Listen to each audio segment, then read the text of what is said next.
36 साल तो एक घर जो बंद पिया जिहदे दो सिखां नूं नवंबर 1984 ਨੂੰ दो सिखां नूं मार के जलाता सी।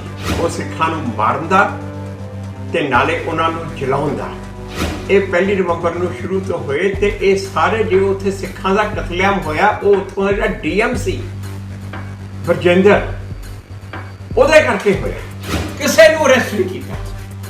इस दे नाल इन्हां ने उदों दी जो राजीव सरकार ने सारे इंडिया में मैसेज भेजता कि जे प्रेजिडेंट के उत्ते अटैक ते पुलिस रिएक्शन लै रही तो बाकी सिखां दे अटैक ते किवें एक्शन।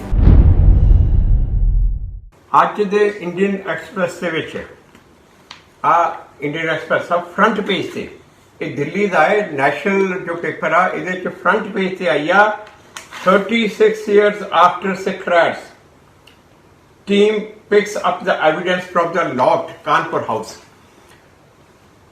SIT ने 36 साल तो एक घर जो बंद पिया जिहदे दो सिखां नूं नवंबर 1984 ਨੂੰ दो सिखां नूं मार के जलाता सी।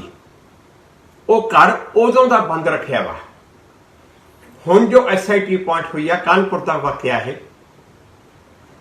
SIT ने जाके वो घर नूं खोलिया ते उत्थों एविडेंस कलैक्ट किया। वो सिखां नूं मारन दा ते नाले उन्हां नूं जलाउण दा। वो हुण जाके SIT ने एविडेंस कलैक्ट किया। ये नवे जिहड़े केस SIT ने खोले आ उन्हां विचों एक केस आ।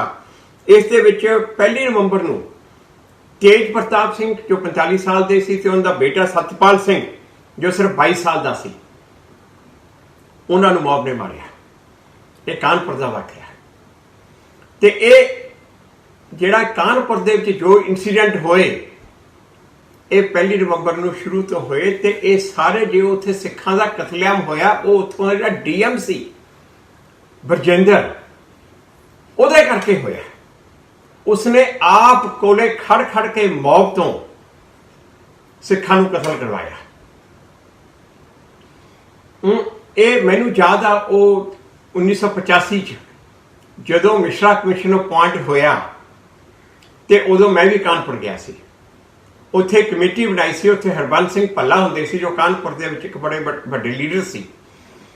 उन्हां दे घरे रह के ही असीं उत्थे एफिडेविट इकट्ठे कीते सी।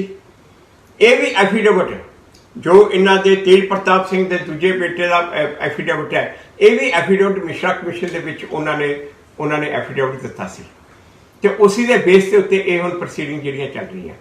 उस तो बाद जो मिश्रा कमिशन दे हीयरिंग उत्थे होईयां उदों भी मैं उत्थे गया सी ते उदों दी गल आ, उदों एक इन्हां ने भल्ला साहब ने सानू दस्सिया कि एक आर्मी का कैप्टन है कैप्टन भैरत, उसने आके इन्हां नू दस्सिया कि मैं 1 तरीक नूं सवेरे जो मॉब इकट्ठा होया ते सिखां नूं मारना शुरू किया उदों ये कैप्टन भैरत ने ऑर्डर मंगे कि मैनूं गोली चलाउण दे ऑर्डर दिओ। ये बरजिंदर ने उन्होंने ऑर्डर नहीं दिते। ये असीं इन्हां दे भल्ला साहब ने दस्सिया सी मिश्रा कमिशन च एप्लीकेशन फाइल की। कैप्टन भैरत नूं असीं मिश्रा कमिशन दे विच समन किया। ये मिश्रा कमिशन दे विच ये पूरी उहदे कैप्टन भैरत दी ये जो मिश्रा की रिपोर्ट आ उहदे च कैप्टन भैरत की पूरी एविडेंस रिकॉर्डेड आ ते ये आ सी मिश्रा कमिशन की रिपोर्ट के 53वां पेज से आ captain Bhairat has told the commission. Captain Bhairat ने आके सारी स्टोरी जो मिश्रा कमिशन नूं जो सुप्रीम कोर्ट का जज सी उसनूं आके जो दसी, वो कहंदा उन्होंने आर्मी 1 तरीक नूं सवेरे बुला लिया। कानपुर च 1 तरीक नूं सवेरे ही करफ्यू लगा दिता सी। उत्थे कहंदा एक घर जे आसे पासे उन्होंने घेरिया वा सी ते घर दे अंदर सरदार परिवार सी ते बहुत वड्डा मॉब इकट्ठा होया सी ते वो कहंदा उत्थों घर दा जिहड़ा सर्वेंट सी वो भज्जिया साडे कोल आया, कहंदा जी तुसीं इन्हां नूं बचाओ। उत्थे STM सी मिसिस तोमर वो आर्मी दे नाल लगी सी। इन्हें नाल DM भी उत्थे आ गया। जदों ये DM ने कहा आर्मी नूं तुसीं एक्शन ना लाओ मैं जाके इन्हां नाल गल करदा, वो मॉब दे कोले चला गया, मॉब दे नाल गल्लां करके आया जो DM सी ਜਦੋਂ ਵਾਪਸ ਆਇਆ ਤੇ ਆਕੇ ਇਹਨਾਂ ਨੂੰ ਫੌਜ ਨੂੰ ਕਿਹਾ ਕਿ ਤੁਸੀਂ ਇੱਥੋਂ ਜਾਓ। ਇਹਨੇ ਜੋ ਕੈਪਟਨ ਬੈਰਸ ਨੇ ਕਿਹਾ ਕਿ ਮੈਂ IAFT 908 ਨੰਬਰ ਫਾਰਮ ਹੁੰਦਾ ਜੋ ਆਰਮੀ ਨੇ ਮੈਜਿਸਟ੍ਰੇਟ ਤੋਂ ਸਾਈਨ ਕਰਾਉਣਾ ਹੁੰਦਾ ਐਕਸ਼ਨ ਲੈਣ ਲਈ। ਇਹ ਕਹਿੰਦਾ ਮੈਂ ਉਹ ਮੈਜਿਸਟ੍ਰੇਟ ਜਿਹੜੀ ਮਿਸਟਰ ਤੋਮਰ ਨੂੰ ਕਿਹਾ ਫਾਰਮ ਸਾਈਨ ਕਰ, ਮੈਂ ਐਕਸ਼ਨ ਲਊਂਗਾ। ਕਰਫਿਊ ਲੱਗਿਆ ਵਾ ਤੇ ਇਹ ਮੌਬ ਇੱਥੇ ਇਕੱਠਾ ਕਿਵੇਂ ਹੋਇਆ? DM ਨੇ ਮਨਾ ਕਰਤਾ ਇਸ ਚੀਜ਼ ਨੂੰ। DM ਕਹਿੰਦਾ ਨਾ ਮੈਂ ਸਾਈਨ ਕਰਾਂਗੀ ਨਾ ਤੂੰ ਸਾਈਨ ਕਰੇਗਾ, ਔਰ ਆਰਮੀ ਨੂੰ ਕਿਹਾ ਤੁਸੀਂ ਇੱਥੋਂ ਚਲੇ ਜਾਓ, ਮੈਂ ਆਪੇ ਸਿਚੁਏਸ਼ਨ ਦੇਖੂੰਗਾ, ਮੇਰੇ ਕੋਲ ਪੁਲਿਸ ਸਾਹਿਬ ਦੇ ਚਲੇ ਜਾਓ ਇੱਥੋਂ। ਉਸਨੇ ਜ਼ਬਰਦਸਤੀ ਉੱਥੋਂ ਆਰਮੀ ਨੂੰ ਆਰਡਰ ਦੇ ਕੇ ਪਰੇ ਭੇਜਤਾ। ਉਸ ਤੋਂ ਮਗਰੋਂ ਉੱਥੇ ਉਹ DM ਦੀ ਪ੍ਰੈਜ਼ੈਂਸ ਤੇ ਪੁਲਿਸ ਦੀ ਪ੍ਰੈਜ਼ੈਂਸ ਦੇ ਵਿੱਚ ਮੌਬ ਨੇ ਉਹ ਘਰ ਦੇ ਉੱਤੇ ਅਟੈਕ ਕੀਤਾ। ਉੱਥੇ 2 ਘਰ ਸੀਗੇ, ਉਹ ਸਿੱਖਾਂ ਨੂੰ ਉੱਥੇ ਘਰ ਦੇ ਅੰਦਰ ਜਲਾਇਆ ਤੇ ਨਾਲ ਜੋ ਉੱਥੇ ਹਾਲ ਕੀਤੇ, ਜੋ ਉੱਥੋਂ ਇਹ ਸ਼ੁਰੂ ਹੋਈ ਆ। ਜੇਕਰ ਉਹ 1 ਨਵੰਬਰ ਸਵੇਰੇ ਉਹ ਕੈਪਟਨ ਬੈਰਥ ਨੂੰ ਕੰਟਰੋਲ ਕਰਨ ਦੇ ਆਰਡਰ ਦੇ ਦਿੰਦੇ ਤਾਂ ਕਾਨਪੁਰ 'ਚ ਕੁਛ ਨਹੀਂ ਸੀ ਹੋਣਾ। 127 ਸਿੱਖਾਂ ਦਾ ਉੱਥੇ ਕਤਲ ਹੋਇਆ ਤੇ ਬੁਰੀ ਤਰ੍ਹਾਂ ਨਾਲ ਕਤਲ ਹੋਇਆ। ਧੀਆਂ ਭੈਣਾਂ ਦਾ ਬੁਰਾ ਹਾਲ ਹੋਇਆ। ਸਾਡਾ ਜਿਹੜਾ ਐਵੀਡੈਂਸ ਉੱਥੇ ਆਇਆ ਮਿਸ਼ਰਾ ਕਮਿਸ਼ਨ ਦੇ ਅੱਗੇ, ਉਹਦੇ ਮੁਤਾਬਕ 13 ਸਿੱਖ ਕੁੜੀਆਂ ਨੂੰ ਗੈਂਗਰੇਪ ਕੀਤਾ, ਪਿਓ ਨੂੰ ਮਾਰਤਾ, ਧੀ ਨੂੰ ਚੁੱਕੇ ਲੈ ਗਏ, ਘਰ ਵਾਲੇ ਨੂੰ ਮਾਰਤਾ, ਜਨਾਨੀ ਨੂੰ ਚੁੱਕੇ ਲੈ ਗਏ, ਭਰਾ ਨੂੰ ਮਾਰਤਾ, ਭੈਣ ਦੇ ਨਾਲ ਬੁਰਾ ਹਾਲ ਕੀਤਾ। 13 ਸਿੱਖ ਕੁੜੀਆਂ ਨਾਲ ਇਹੋ ਜਿਹਾ ਹਾਲ ਕੀਤਾ। ਜੋ ਡਾਕਟਰ ਜਿਹਨੇ ਕੁੜੀਆਂ ਨੂੰ ਟ੍ਰੀਟ ਕੀਤਾ ਉਹਨੇ ਵੀ ਆ ਕੇ ਬਿਆਨ ਦਿੱਤੇ, ਉਸਨੇ ਵੀ ਆ ਕੇ ਕਮਿਸ਼ਨ ਦੇ ਵਿੱਚ ਦੱਸਿਆ ਕਿ ਜੋ ਹਾਲ ਕੀਤਾ।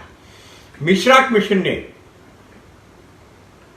ਜੋ ਰਿਕਮੈਂਡ ਕੀਤਾ ਕਿ ਇਹ ਜੋ ਬਰਜਿੰਦਰ ਆ DM, ਇਹਦੇ ਤੇ ਇਨਕੁਆਇਰੀ ਕੀਤੀ ਜਾਵੇ ਤੇ ਇਹ ਤੇ ਐਕਸ਼ਨ ਲਿਆ ਜਾਵੇ, ਬੜਾ ਸਖਤ ਐਕਸ਼ਨ ਲਿਆ ਜਾਵੇ, ਕਿਉਂਕਿ ਇਹਨੇ ਸਭ ਕੁਝ ਕਰਾਇਆ। ਇੱਕ ਮੈਂ ਤੁਹਾਨੂੰ ਹੋਰ ਦੱਸਾਂ, ਸਾਡੇ ਕੋਲ ਇੱਕ ਹੋਰ ਐਵੀਡੈਂਸ ਕੀ ਆਇਆ। 31 ਤਰੀਕ ਨੂੰ ਸਿੱਖਾਂ ਨੇ ਕਿਹਾ ਕਿ ਜੀ ਪੁਲਿਸ ਸਾਡੇ ਨਾਲ ਬੜਾ ਕੋਆਪਰੇਟ ਕਰ ਰਹੀ ਸੀ, 31 ਅਕਤੂਬਰ ਨੂੰ। ਪਰ 1 ਨਵੰਬਰ ਸਵੇਰ ਤੋਂ ਕਹਿੰਦੇ ਪਤਾ ਨਹੀਂ ਕੀ ਹੋਇਆ, ਪੁਲਿਸ ਦਾ ਬਿਲਕੁਲ ਐਟੀਟਿਊਡ ਦੂਜਾ ਹੋ ਗਿਆ, ਪੁਲਿਸ ਸਭਾ ਦੰਗਈਆਂ ਦੇ ਨਾਲ ਮਿਲ ਗਈ। ਉਹ 1 ਨਵੰਬਰ ਤੋਂ ਕੀ ਹੋਇਆ ਮੈਂ ਤੁਹਾਨੂੰ ਦੱਸਦਾ। 31 ਨੂੰ ਸ਼ਾਮ ਨੂੰ ਜੋ ਇੱਥੇ ਦਿੱਲੀ ਵਿੱਚ ਹੋਇਆ, ਜੋ AIIMS all India institute medical sciences ਦੇ ਉੱਤੇ ਇਹਨਾਂ ਨੇ ਪ੍ਰੈਜ਼ੀਡੈਂਟ ਆਫ ਇੰਡੀਆ ਦੇ ਉੱਤੇ ਅਟੈਕ ਕੀਤਾ ਪੁਲਿਸ ਦੀ ਪੂਰੀ ਪ੍ਰੈਜ਼ੈਂਸ ਦੇ ਵਿੱਚ। President of India Giani Zail Singh ਉਹਦੇ ਕਾਫਲੇ ਤੇ ਅਟੈਕ ਕੀਤਾ। ਪ੍ਰੈਜ਼ੀਡੈਂਟ ਦੇ ਕਾਰ ਦੇ ਸ਼ੀਸ਼ੇ ਤੋੜਤੇ। ਪ੍ਰੈਜ਼ੀਡੈਂਟ ਦਾ ਇੱਕ ਬਾਡੀਗਾਰਡ ਜੋ ਸੀ ਉਹਦਾ ਸਿਰ ਪਾੜਤਾ ਤੇ ਉਹ ਜੋ ਪਿੱਛੇ ਪ੍ਰੈਜ਼ੀਡੈਂਟ ਦੇ ਕਾਰ ਸੀ ਉਹਦੇ ਸੈਕਟਰੀ ਦੇ ਤਰਲੋਚੇ ਸਿੰਘ ਦੀ, ਉਹਦੇ ਸ਼ੀਸ਼ੇ ਤੋੜ ਕੇ ਅੰਦਰ ਜਲਦੀਆਂ ਮਸਾਲਾ ਸੁੱਟਤੀਆਂ ਤੇ ਇਹ ਸਾਰਾ ਮੀਡੀਆ ਦੇ ਵਿੱਚ ਆਇਆ। ਪੁਲਿਸ ਨੇ ਕੋਈ ਐਕਸ਼ਨ ਨਹੀਂ ਲਿਆ, ਪੁਲਿਸ ਸਾਇਲੈਂਟ ਖੜੀ ਰਹੀ, ਕੋਈ ਉਹਦੀ FIR ਨਹੀਂ ਰਜਿਸਟਰ ਕੀਤੀ, ਕਿਸੇ ਬੰਦੇ ਉੱਤੇ ਐਕਸ਼ਨ ਨਹੀਂ ਲਿਆ, ਕਿਸੇ ਨੂੰ ਅਰੈਸਟ ਨਹੀਂ ਕੀਤਾ। ਇਸ ਦੇ ਨਾਲ ਇਹਨਾਂ ਨੇ ਉਦੋਂ ਦੀ ਜੋ ਰਾਜੀਵ ਸਰਕਾਰ ਨੇ ਸਾਰੇ ਇੰਡੀਆ ਵਿੱਚ ਮੈਸੇਜ ਭੇਜਤਾ ਕਿ ਜੇ ਪ੍ਰੈਜ਼ੀਡੈਂਟ ਦੇ ਉੱਤੇ ਅਟੈਕ ਤੇ ਪੁਲਿਸ ਨੇ ਐਕਸ਼ਨ ਲੈ ਰਹੀ ਤਾਂ ਬਾਕੀ ਸਿੱਖਾਂ ਦੇ ਉੱਤੇ ਅਟੈਕ ਤੇ ਕਿਵੇਂ ਐਕਸ਼ਨ ਲਓਗੇ। ਇਸੇ ਕਰਕੇ ਜੋ ਮੈਸੇਜ ਇੱਥੋਂ ਗਿਆ ਪ੍ਰਾਈਮ ਮਿਨਿਸਟਰ ਆਫਿਸ ਤੋਂ, ਇੱਥੋਂ ਜੋ ਗਿਆ ਮੈਸੇਜ ਉਹ ਸਾਰੇ ਇੰਡੀਆ 'ਚ ਫੈਲ ਗਿਆ। 1 ਨਵੰਬਰ ਤੋਂ ਸਭ ਦਾ ਰਵੱਈਆ ਬਦਲ ਗਿਆ। ਸਿਰਫ ਇੱਕੋ ਇੱਕ ਸਟੇਟ ਸੀ ਵੈਸਟ ਬੰਗਾਲ, ਜਿੱਥੇ ਉਹਨਾਂ ਨੇ 31 ਨੂੰ ਹੀ ਕੰਟਰੋਲ ਕਰ ਲਿਆ ਸੀ ਤੇ 1 ਨੂੰ ਕੁਛ ਨਹੀਂ ਹੁੰਦਾ। ਬਰਧਮਾਨ ਥੋੜਾ ਜਿਹਾ ਹੋਇਆ, ਆਸਨਸੋਲ ਥੋੜਾ ਜਿਹਾ ਹੋਇਆ ਬਸ। ਉਹਦੇ ਮੁਕਾਬਲੇ ਜਦੋਂ ਬੜੀ ਵੋਲੇਟਾਈਲ ਆ ਕਲਕੱਤਾ ਤਾਂ ਬਹੁਤ, ਦਿੱਲੀ ਤਾਂ ਬੜੀ ਸ਼ਾਂਤ ਆ।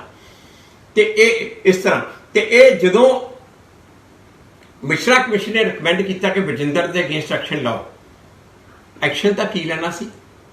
ਉਹ ਬਰਜਿੰਦਰ ਉਸ ਤੋਂ ਮਗਰੋਂ 4 ਪ੍ਰਮੋਸ਼ਨਾਂ ਹੋ ਕੇ ਚੀਫ ਸੈਕਟਰੀ ਹੋ ਕੇ ਰਿਟਾਇਰ ਹੋ ਗਿਆ। 4 ਪ੍ਰਮੋਸ਼ਨਾਂ ਹੋ ਕੇ ਚੀਫ ਸੈਕਟਰੀ ਬਣ ਕੇ ਰਿਟਾਇਰ ਹੋ ਗਏ।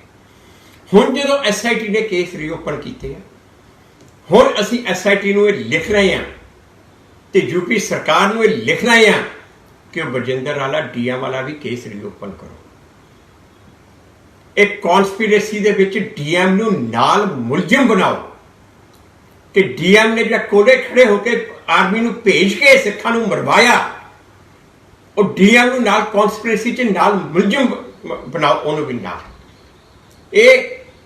ਇਹ ਜੋ ਅੱਜ ਤੱਕ ਜੋ ਇਹ ਹੋ ਰਿਹਾ, ਇਹ ਮਤਲਬ ਕਿ ਸਾਡੇ ਚੋਂ ਜਿਹੜੇ ਕਈ ਸੋਚਦੇ ਆ कि बस हुण बड़ा हो गया, हुण भुल जाइए। देखो मर्जी तुहाडी, जिहड़े भुल्लण वाले वो भुल जाओ, मैं तो नहीं भुल सकदा।